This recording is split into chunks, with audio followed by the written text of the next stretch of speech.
What is going on, guys? Jack here, and welcome to episode 46 of The Charge to the Top here at Hereford FC. And today we're going to be taking a look back on the season that's just gone, season 5 here, and well, of course, our first ever season in the Football League, and what turned out to be a pretty good year as far as we're concerned here at Hereford. Of course, promotion was secured, not in the most convincing of fashions on the last day of the season, but we made some big additions to the squad.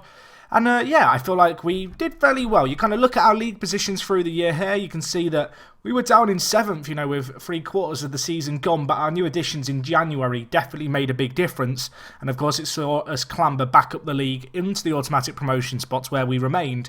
And well, despite a moment to forget against Doncaster, it wasn't too bad at all. I guess the first thing that's worth noting really is the average attendances this year have been superb here at Hereford. This club has been very, very well supported. Over 5,000 fans coming to each one of our games. It's helped us a lot kind of from a financial perspective. We have been making kind of a steady loss, but at the same time it has kind of cut the deficit somewhat. The kind of fact that we did, of course, have the little stadium expansion going into the Football League, but also the fact we are, starting to sell out our stadium really frequently now. Of course, a little bit disappointing perhaps not to really go on a cup run of any sorts, knocked out in both the FA Cup and EFL Cup. And well, with the Checker Trade Trophy, the group stage was all we could muster, but really, the league was always our priority. And while you guys who watched the last episode, you know how the league finished. If you missed the last episode for whatever reason, I strongly recommend you go check it out, even if you just skip forward to the last game that we played. It's worth watching. It really was good. And while you can see here, we finished 3rd. Our goal difference, it wasn't the best in the league, but we scored a lot of goals. And I'm of the attitude, it's a bit of an old school philosophy, I guess, to an extent, that if you score lots of goals, you're going to win games because you have to score to win. I know that sounds really obvious, but even if you don't have the best defence, if you can be averaging 2 goals a game, you are actually going to get wins regardless of how good or bad your defence is, because your defenders, they can and will have good days. And well, we've kind of had a little bit of that this year. I wouldn't say by any means in real life that's applicable, the idea that you should just try and score as many as you can, but in Football Manager, it's a philosophy that I'm kind of loyal to, I guess, and that I feel like has always worked for me. And of course, we scored the most goals this year. Defensively, definitely not the best team in the league, but it got us crucial wins. And well, when you look at the end of kind of league table, it was actually our wins instead of draws which saw us get kind of promoted ahead of Chesterfield. Despite losing 4 more games than Chesterfield, our ability to win was kind of the defining factor in our season, and I feel like that is something that we've got to be pretty proud of as a football club. Of course, looking at the player stats for the year in terms of in the league as a whole, it's been a pretty good year for us. In terms of perhaps where do we want to start? Let's not go on detailed. We don't need detail. But you can see here, obviously, in terms of top goal scorers, James Maddison up there, 4th top goal scorer. He got 22 goals in 24 games. I definitely think he was our signing kind of the season. I think that would be a fair assessment of his contribution this year. Of course, a player who spent a year without a football club joined us, 22 goals, 12 assists. Just an incredible player, and a player who I look at and I feel like, he's a leading player already for League One sides. I really hope he can kind of, I guess, grab the team and put them on his back and carry us next year. Of course, next year, the expectations are going to be a little bit different. I feel like we could still be getting promoted. I feel like back-to-back promotions between League 2 and League 1 isn't all that difficult because the league kind of quality itself isn't actually that vast, kind of the difference. And particularly with some of the players we've got, and particularly the players we signed in the latter stages of this season, I think we're in a good spot. In terms of assists, obviously James Maddison back up there as well. Ricky Holmes also up there, perhaps a little bit surprising for the 33-year-old. You can see his ability as a whole really has fallen off a cliff in the last year. A player who, you can see here, his contract is going to be expiring, and despite his kind of good, kind of, I guess, total assists, I'm just not going to be able to find kind of space for him in the squad this year, so unfortunately he will be moving on. Speaking of end of season awards, obviously player of the season, you can see here James Maddison up there. Shimanga also up there as well. 13 goals in 19 games for him. Of course, had a fantastic start to the season. I think it'd be fair to kind of assess his season of a season of 2 halves, really. In the second half of the year, definitely didn't play as frequently in the first team. Struggled a lot, but he contributed early on, and obviously the fans recognised that. And Harry Lennon as well, a player who made a massive, massive step up this year. Big pressure on his shoulders, I think, again next year to make the step up once more. A leading player for League 2 sides. I actually think he's a little bit better than that. And at 26 years old, off the back of the last 2 seasons he's had, I'm going to be putting faith, I think, in him to come up and do the goods for us. In terms of our signing of the season, it was actually Liam Evans, who, of course, joined us in January. 4 goals for him, 3 assists, joined us from Manchester City. And when you kind of look at our form as a whole, we had a really, really rough patch kind of in the January kind of transfer kind of window, that kind of period of time. We really struggled. And, well, some of you may remember, I went in to the transfer market and we did some big business. Of course, we signed a fair few players at the start of the year. If I'm being honest, I feel like a lot of those transfers really didn't work out as well as I was hoping they might. Of course, we did make some money back, which was nice. The sale of Declan Clark to Norwich for £750,000, perhaps the big sale there, as well as Paul Durand, of course, leaving for £1.1 million to Besiktas with a potential £2.2 million clause. Of course, the players we kind of brought in, players like Luke O'Neill, I think players good enough actually for next year. I think he's a very good player, the 29-year-old. I think he can play at League One. The fact he can play both kind of fullback positions is great, obviously. Good consistency, good important matches. And I feel like that's something that's actually going to suit us really well, is kind of the fact we do have a lot of consistent performers. It's a similar story with Liam Evanter. You know, he's consistent. Other players we brought in, David Short from Cambridge, perhaps didn't hit the ground running as much as I'd like, but still only 20, so I have got plenty of kind of faith that in the next few years he is going to develop for us. Jack Barmby as well, of course. Another addition we made. Only played 10 games, but 4 goals and 8 assists. Really a season kind of changing player. You can see obviously fairly consistent performer. He's a decent player for most League One sides. And I kind of look across our team as a whole, and I don't feel like there's a drastic need to change a whole lot. I'm sure over the kind of summer we will sign players. If we just look at our kind of finances, we've got a little bit of wage budget remaining. You can see about £25,000. That's a lot of money to reinvest. Our transfer budget, not the biggest, but ultimately, we have got the money to invest elsewhere. And when you look at our squad, really, you kind of look at the players like Rob Elliott here, who's got 3-star ability. He'd be a good player for League 2 sides. I look at players like Hesketh. If we look at League in player for League 2 sides, I think these kind of players, the 3-star players, can really step up. And I'm kind of excited to see what we can do over the next season. Of course, you look at our top performers, Shimanka and Madison up there. Basala Sampu, another player who, of course, joined kind of midway through the season. This guy, a top player for us. I feel like it's a bit harsh that he might get forgotten about. 7 assists, 10 goals for the 23-year-old, the German. Really has been a very, very good player since he joined us, of course, from Everton. And even players like Kieran Mayer-Waters, you know, he maybe didn't get quite as many goals and assists as I would have liked, but he's only 20. He's got potential to improve. And, of course, well suited to League 2 football. Hopefully, he can kind of, you know, start to realise his potential as a League 1 winner. Or winger, rather, not winner. But, no, I'm really excited to see how those players get on. In terms of our overall best 11, you can see it here. I'm not going to go through all of these players, but some familiar names. Ote and Stephen Payne up top. Danny Townsend, a good player, of course. Currently playing for Chadderton Reserves. A bit of a fall from grace for him, unfortunately, the 30-year-old. But no, this team obviously full of a few household names, but it's good to see a few players who were, of course, still at the club on this list. The likes of Christy Davis, Ote, Keenan Bennett even, who, of course, is in the under-23s with a few of the other players there in the best 11 and will probably be moving on. But, you know, you kind of look at this youth team as a whole.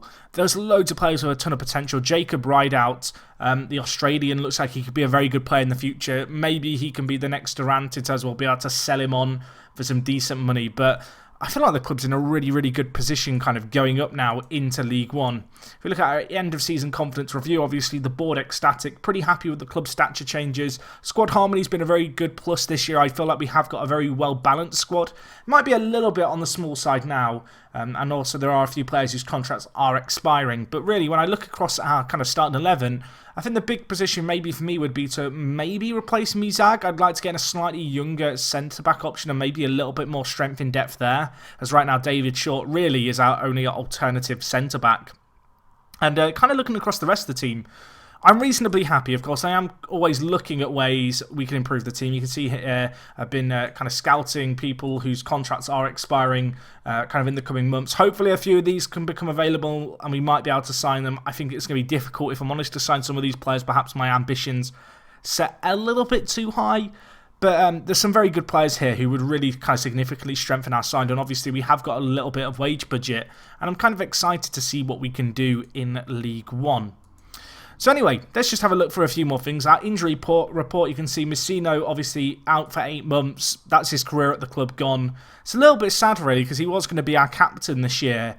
But of course this long-term injury, the fact he's 35, his contract expires at the end of the year, little to no hope of him ever playing in the first team ever again, and he will probably just be released at the end of his contract, unfortunately.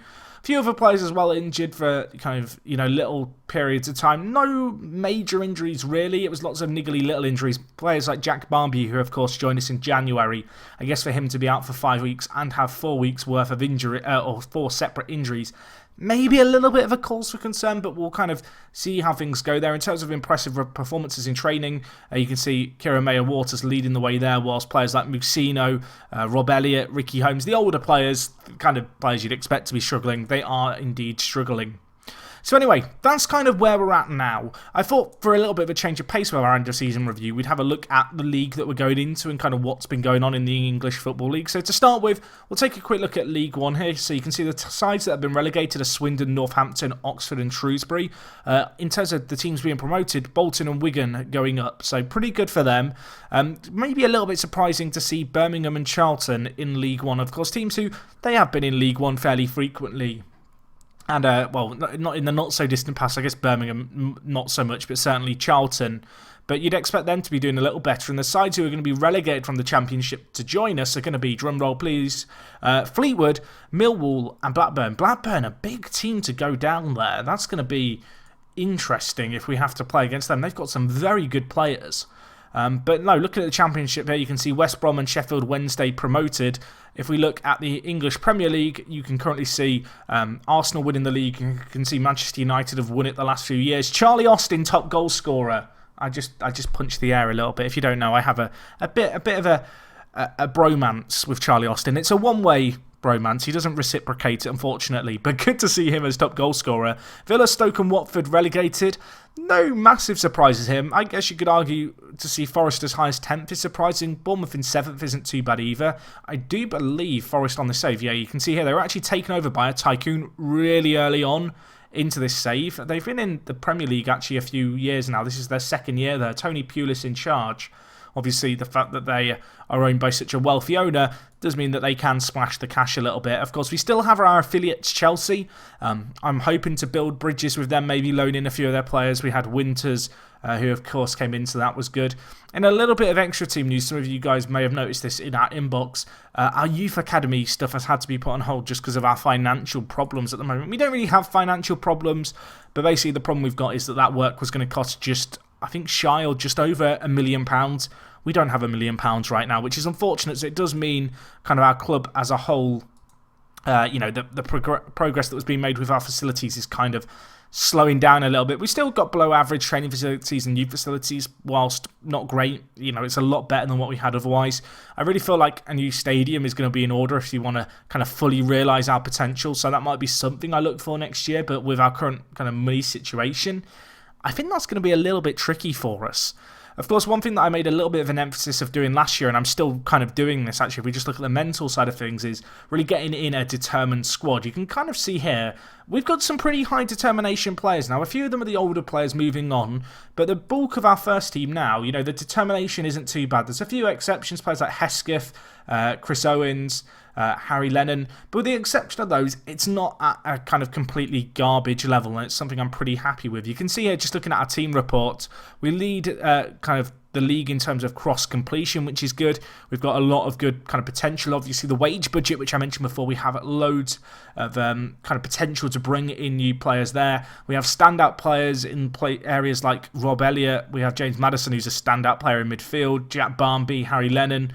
Very, very good players there. We're good in the air. Fans have been very, very loyal to us this year. We actually have the 7th highest attendance in League 2, which when you consider we're a newly promoted side, isn't too bad at all. In terms of weaknesses, home form hasn't been great this year. I feel like as we move up through the leagues, it's going to be essential that we turn kind of Edgar Street into a little bit of a fortress. Of course, the leadership void made worse by the absence of Musino, who got injured, of course, earlier on in the year. Decision-making may be a problem. I mentioned the centre-back area. I feel like the left-back area as well is a fair kind of, I guess, assessment that we might need to improve there.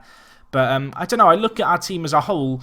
Centre-backs maybe could do with getting in Sornu. I feel like Rafael Branco is just not quite the player he once was, the 30-year-old. His contract expiring at the end of next year.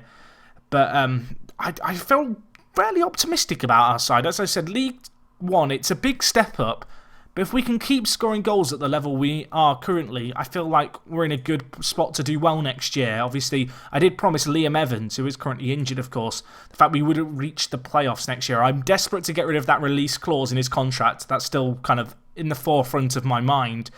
But yeah, I think this guy is very, very ready kind of for League One football. It'll be interesting to see how he gets on. You can see he has suited to League One football, potential to be a championship player.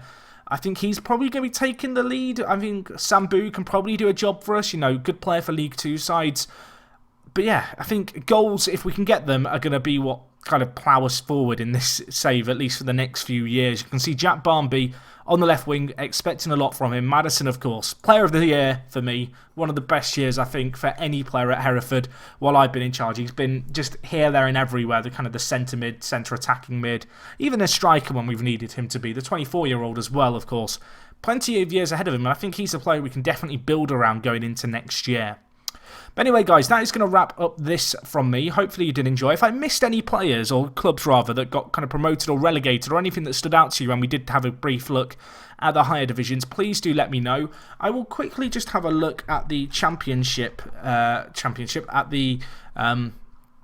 not the Championship, at the Europa League and the Champions League, because I know some people are probably going to wonder about that. So in terms of the Europa League, past winners Schalke, Chelsea, Internacional and PSG. If we just look at the Champions League real quick, you can see Manchester United won it twice in a row.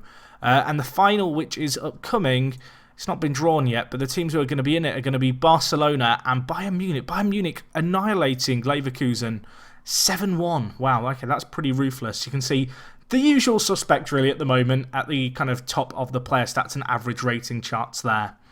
But anyway, guys, that's going to be all from me. Hopefully you did enjoy today's end of season review. I'm still kind of working out how I want to refine these series further. I feel like maybe we could go into a little bit more detail with our squad depth, but I feel like I've already talked about, you know, the top performers that we had this year. It was a great year in terms of our strike force. The fact that Jack Barmby, Maddison, players like Liam Evans as well, Shimanga, Ricky Holmes and Sambu, they were kind of the players with the highest average rating, really shows that our strength is going forward. And that is something I think we've got to consider building for, but also be mindful of the fact that in League One, the defenders are going to be tougher. It's going to be perhaps more tricky to break teams down. And there's a lot of pressure, I think, on our shoulders going into next year. I want to get the playoffs. I think that is very realistically attainable. If not, maybe automatic promotion. I've said it. I've said it now. You've got it in writing or in word. Yeah, but we'll see how things go. As I said, if there's any way you think I can improve these end of season reviews, I'd like to know. I feel like this one was a little bit rambly and a bit all over the place. Maybe I could script things out a little bit better and kind of just run through stuff. But no, that's going to be all from me. It is me, Jack. I will see you guys tomorrow with the next episodes kicking off our season in League One. And yeah, other than that, I will talk to you guys in a bit. I'm out.